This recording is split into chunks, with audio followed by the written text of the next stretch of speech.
Kung may aakyat sa Senado ang articles of impeachment laban kay Vice President Sara Duterte, gusto raw ni Senate President Tito Soto na magkaroon ng pre-trial para mailatag ng maayos at mabilis ang proseso. Sabi naman ni dating Senate President Coco Pimentel, posibleng magkaroon ng kudeta sa Senado kung gustong harangin ang impeachment ng bise. Balita hatid ni Mav Gonzalez. May 5 miyembro ngayon ang tinaguriang Duterte Block sa Senado, sina Senador Bato de la Rosa, Bongo, Rodante Marcoleta, Robin Padilla at Amy Marcos. Bahagi sila ng minorya kasama sina Senador Alan Peter Cayetano, Shees Escudero, Joel Villanueva at Jinggoy Estrada. Sabi ni dating Senate President Coco Pimentel, posibleng mauwi sa kudeta kung gusto harangin ng ilang senador ang impeachment ni Vice President Sara Duterte. Sabi kasi ni Senate President Tito Soto, oras na matransmit sa Senado ang articles of impeachment, kaagad niyang i-convene ang impeachment court. Ang opinion niya, kailangan mag-trial. So, hindi siya papayag na hindi mag-trial. Opo. What is the only way? What is the only way na ma-enforce ng majority kung ayaw nila mag-trial? Ang laki ng minority ngayon, 15 versus 9 eh. Opo.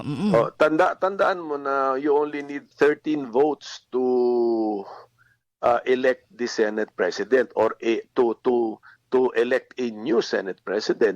Tingin ni Pimentel, maninindigan si Soto kahit pamapalitan siya sa pwesto. Sabi kasi ni Soto, pwedeng i-convene ang impeachment court basta't may 13 senador na present. Kung palitan siya, so be it. ang importante yung lugar niya sa history, sa kasaysayan na mapakita niya sa mga apo niya siguro na tama yung paninindigan niya kahit na ang kapalit losing the position. Tingin ni Soto, walang mahabang debate kung magkaroon ng trial sakaling umakyat sa Senado ang articles of impeachment laban kay Duterte. Kung matuloy, gusto ni Soto ng pre-trial para maayos at mabilis ang proseso at wala ng sorpresa. Tingin niya sa huling linggo ng Hunyo ang pinakamatagal na pagsisimula ng impeachment trial, basta't walang magde-delay. Para makonvict at matanggal sa pwesto ang bise, kailangan ng 2/3 na boto mula sa lahat ng miyembro ng Senado na tatayong senator judge. Dahil may 24 na senador ngayong 20th Congress, kailangan ng 16 na boto para sa conviction. Kinukunan namin ng pahayag si Senate Minority Leader Alan Peter Cayetano tungkol sa sinabi ni Pimentel, pero wala pa siyang tugon. Si De La Rosa, natatayo ring senator judge, wala pa ring pasabi kung papasok na siya.